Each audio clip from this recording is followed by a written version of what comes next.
Today is Anzac Day, when we commemorate all those who made the ultimate sacrifice fighting for our freedoms and fighting very often side by side with soldiers from the United States.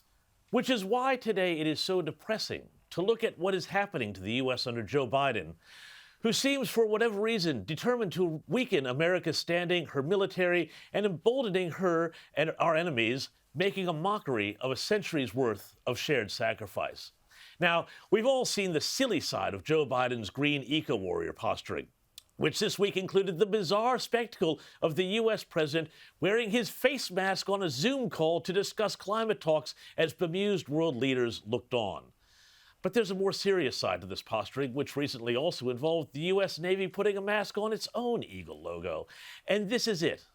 The Biden administration's push to go green and force its friends and allies like Australia to do the same, even as China is allowed to keep emitting and growing willy-nilly, is also going to weaken America's ability to project power around the world. And that's bad news for all of us. According to one recent analysis, the Pentagon is now considering shifting to what is known as a, quote, leading by example process that involves, quote, prioritizing certain food suppliers for business practices in regenerative agriculture, contractors who, quote, produce green steel and concrete, and even incorporating recycled carbon fibers in defense platforms, unquote. Now, as enemies circle, Biden is also proposing making cuts in real terms to America's national defense budget. And yet the biggest so-called improvements to the U.S. military under Biden have involved, yes, making sure that the Special Operations Command has a chief of diversity, though even that blew up like a Wile E. Coyote booby trap when it was revealed that the new inclusion czar spent his spare time comparing Trump to Hitler on Twitter.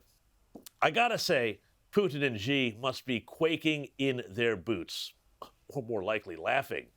Because ever since Biden took office, both men have been seeking to cause instability and probe Biden and his weaknesses, which go a lot further than just being unable to string together a coherent sentence.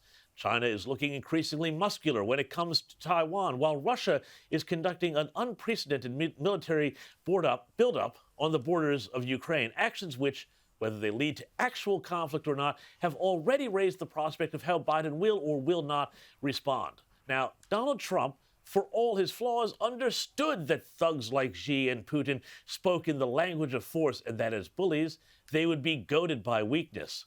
As Trump's former Secretary of State Mike Pompeo tweeted the other day, quote, strength deters bad guys, weakness begets war. As we honor the sacrifices of the Anzac Day fallen, let us hope that Biden learns this lesson to avoid more such sacrifices in the future.